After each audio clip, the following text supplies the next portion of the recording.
Assalamualaikum warahmatullahi wabarakatuh. Anak-anakku mahasiswa, dimanapun kalian berada yang saya cintai. Kali ini saya Eni Winaryati dari Program Studi Pendidikan Kimia FMIPA Universitas Muhammadiyah Semarang ingin berbagi dengan topik jenis penelitian. Jenis penelitian kali ini yang saya sampaikan adalah merupakan bagian yang ketiga sebagai kelanjutan dari bagian yang pertama dan kedua. Materi ini langsung akan membahas pada jenis-jenis penelitian yang ada. Sesungguhnya sangat banyak sekali jenis-jenis penelitian itu, namun ini hanya saya sampaikan sebagai bagian saja.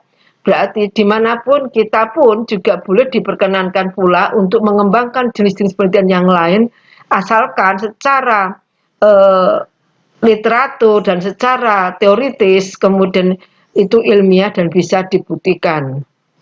Yang ke-13 adalah action research. Action research itu memiliki tujuan yang utama, yakni penelitian ini bertujuan untuk mengembangkan metode kerja yang paling efisien sehingga biaya suatu produksi atau suatu aktivitas dapat ditekan dan produktivitas lembaga dapat meningkat. Jenis penelitian ini dilakukan untuk memecahkan sebuah masalah dan problematika tertentu pada lingkup organisasi atau kelompok, atau sekolah, ataupun kelas, sehingga bukan untuk tujuan mengembangkan ilmu pengetahuan. Sehingga ini tidak bisa hasil dari action research itu kemudian dijadikan sebagai suatu konklusi, itu adalah suatu hal yang tidak bisa digeneralkan. Nah, yang paling utama adalah sebenarnya action research ini memiliki tujuan untuk meningkatkan kualitas tindakan di dunia sosial.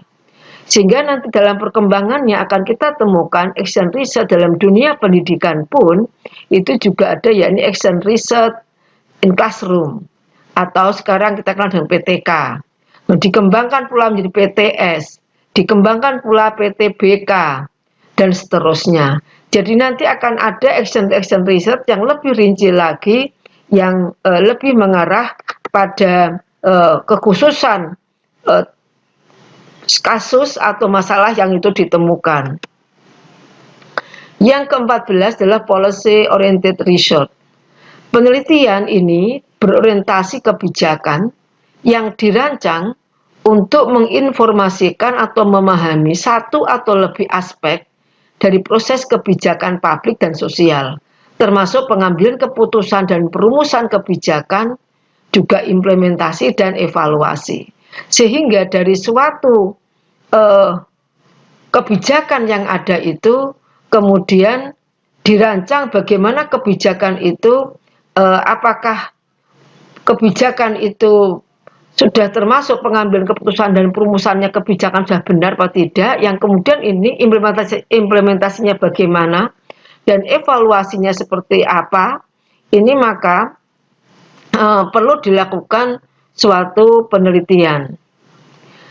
Model penelitian ini, model pemecahannya adalah pemecahan masalah yang mengasumsikan bahwa penelitian itu mengikuti kebijakan dan bahwa masalah kebijakan itu membentuk prioritas penelitian.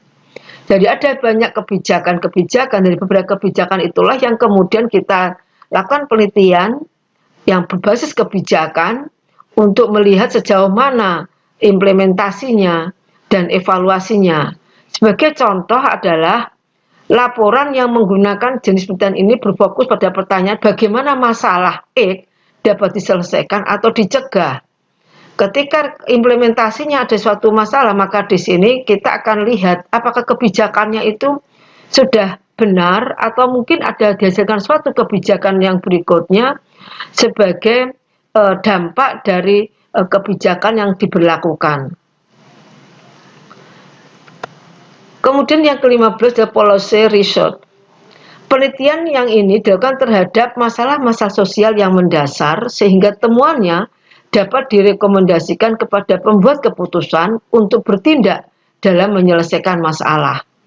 Jadi masalah-masalah yang ada itulah kemudian kita teliti Nah, dari hasil penelitian itu guna dihasilkan suatu rekomendasi terhadap pemegang kebijakan membuat keputusan sehingga itu bisa dilakukan suatu kebijakan yang bisa memberikan dampak untuk mengatasi masalah yang ada.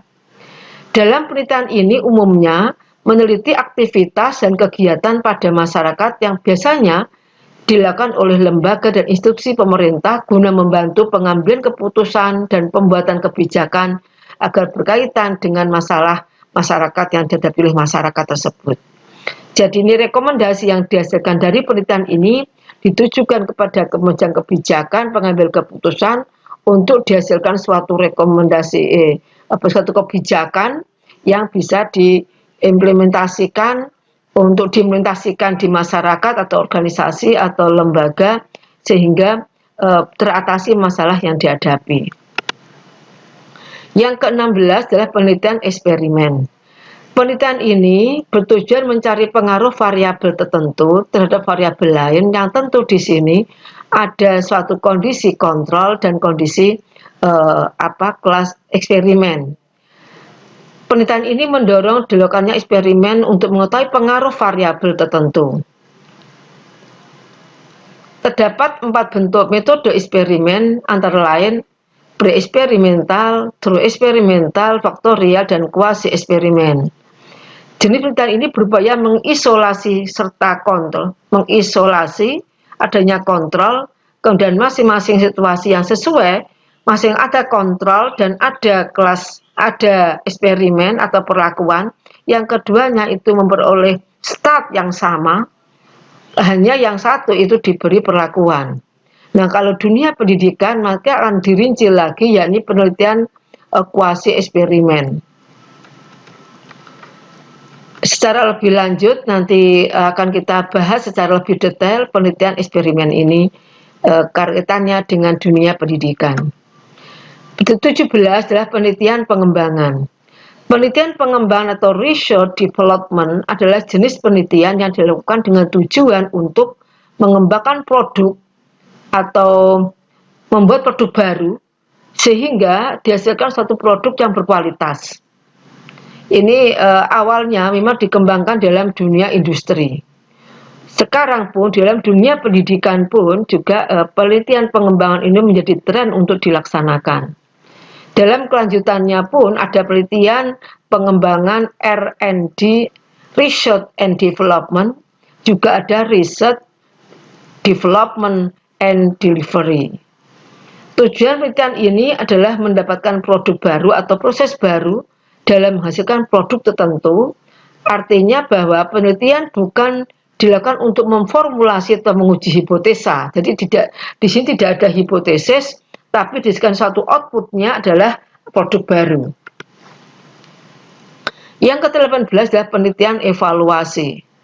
Penelitian evaluasi adalah jenis penelitian yang bertujuan untuk menjelaskan fenomena dari suatu kejadian atau kegiatan dan produk. Nah, di sini ada beberapa model-model evaluasi yang bisa digunakan yang semuanya spesifik kejadian tertentu. Sehingga ada beberapa jenis itu yang akan memberikan suatu penggambaran di mana tujuannya apa, maka menggunakan evaluasi jenis apa. Masing-masing memiliki spesifikasi yang beragam dan bisa juga itu kita kombinasikan untuk memperoleh satu penelitian yang hasil penelitian yang lebih maksimal. Jenis penelitian ini diharapkan mampu memberi evaluasi dari sebuah kejadian dan kegiatan tertentu. Evaluasi yang dimaksud dapat berupa kritik, saran, masukan, atau bentuk evaluasi lain guna mendukung pengambilan keputusan tentang kejadian serupa yang akan dilaksanakan. Produk dari evaluasi tentu adalah rekomendasi. Nah, rekomendasi itulah yang kemudian bisa menjadi diteruskan lagi menjadi suatu feedback untuk kebaikan kegiatan aktivitas setelahnya. Yang ke-19 adalah comparative research. Comparative research di sini adalah jenis penelitian yang bertujuan untuk membandingkan objek tertentu. Sehingga penelitian ini akan dilakukan perbandingan atau komparasi mengenai 2 atau lebih objek tertentu yang akan diteliti. nantinya hasil penelitiannya itu akan menemukan masalah yang lebih efektif dan efisien sehingga dapat digunakan untuk bahan pengambilan keputusan terkait topik yang sedang diteliti. Jadi di sini karena membandingkan, maka akan dicari mana yang terbaik. Kemudian dari yang terbaik itulah yang kemudian sebagai suatu alternatif pengambilan keputusan. Yang ke-20 adalah penelitian naturalistik. Penelitian naturalistik adalah jenis penelitian yang bertujuan untuk meneliti pada kondisi objek-objek amat secara alamiah. Sehingga hasilnya penelitian ini adalah menekankan makna, bukan sebuah generalisasi atau kesimpulan. Jadi penelitian ini tidak bisa dihasilkan suatu kesimpulan yang kemudian digeneralisasikan. Seperti halnya action research. Nah, dalam penelitian ini, peneliti bertindak sebagai instrumen kunci di mana teknik pengumpulan datanya akan dilakukan secara triangulasi, serta analisis datanya bersifat induktif. Itulah sebabnya maka metodenya adalah metode penelitian kualitatif. Ciri khas dari penelitian kualitatif adalah adanya triangulasi data, triangulasi sumber, triangulasi metode yang tujuannya saling memperkuat dan sehingga data yang dihasilkan itu akan semakin bagus. Sehingga analisis datanya pun akan bersifat induktif. Jadi hal yang khusus itu kemudian nanti akan diatas hal keumuman. Namun naturalistik ini adalah satu kondisi objektif alamiah sehingga sangat memungkinkan alamiah yang satu dengan alamiah daerah yang tentu tidak akan sama. Masing-masing memiliki spesifikasi yang berbeda. Itulah sebabnya maka tidak bisa digeneralkan. Ke-21 adalah teori testing result. Nah, ini adalah penelitian ini digunakan untuk menguji validitas suatu unit. Nah, pengujian teori dengan kasus adalah proses untuk memastikan apakah bukti empiris dalam suatu kasus atau dalam sampel kasus itu mendukung atau tidak mendukung teori yang diberikan. Nah, sehingga di sini teori-teori itu sangat diharapkan, sangat dibutuhkan.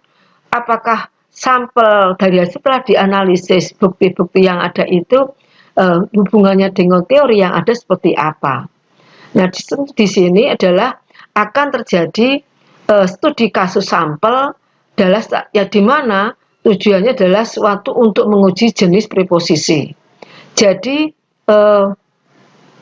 teori dengan kasus itu adalah suatu proses yang memastikan apakah bukti-bukti empiris dalam suatu kasus tersebut itu atau dalam satu sampel tersebut atau kasus dalam satu sampel tersebut itu bagaimana hubungannya dengan teori yang ada. Sehingga teori di sini bisa apakah memperkuat, apakah kemudian berseberangan. Sehingga kalau itu tidak mendukung teori yang ada, sangat memungkinkan kemudian akan dihasilkan kajian telah teori baru yang kemudian dari teori yang ada itu kemudian akan diteliti lagi sehingga dihasilkan mungkin adalah jenis penelitian baru untuk membangun suatu teori riset yang fungsinya adalah untuk membangun suatu teori. Inilah beberapa jenis penelitian-penelitian yang bisa saya sampaikan. Yang berikutnya adalah penelitian asosiatif. Penelitian asosiatif adalah jenis penelitian yang dilakukan dengan tujuan untuk mengetahui hubungan dua variabel atau tidak. Kalau komparatif itu adalah membandingkan satu dengan yang lain, kalau ini adalah ada hubungan atau tidak. Jika itu adalah ada hubungan, berarti ada suatu hasil apakah seberapa jauh korelasinya satu dengan yang lainnya. Apakah variabel itu saling terkait, kemudian saling terkaitnya sejauh seberapa. Sehingga di sini akan diketahui apakah keterkaitan dan korelasi antar variabel tersebut signifikan atau tidak. Nah, ini memang antar jenis-jenis penelitian itu sangat tipis sekali perbedaannya. Nah, silakan anak-anakku menentukan sendiri jenis penelitian apa yang akan saya lakukan. Ketika membuat artikel, maka kita akan menentukan jenis penelitian apa yang kita sampaikan di sini. Nah, ketika kita menyampaikan suatu jenis penelitian, maka kita akan tahu jenis penelitian apa yang kita sampaikan itu, yang itu bisa kita kaji dulu itu termasuk pada jenis penelitian yang mana. Memang antar masing-masing jenis itu sangat tipis atau bisa juga saling terkait, namun kejelian kita untuk menelusurinya itu akan kita hasilkan suatu penetapan jenis penelitian yang tepat. Dan masih banyak lagi yang perkembangannya, beberapa nanti akan kita kupas seperti R&D, itu akan kita kupas lebih dalam lagi, karena R&D pun juga masih ada beberapa jenis-jenis yang lain. Demikian yang bisa saya sampaikan, mudah-mudahan ada manfaatnya. Assalamualaikum warahmatullahi wabarakatuh.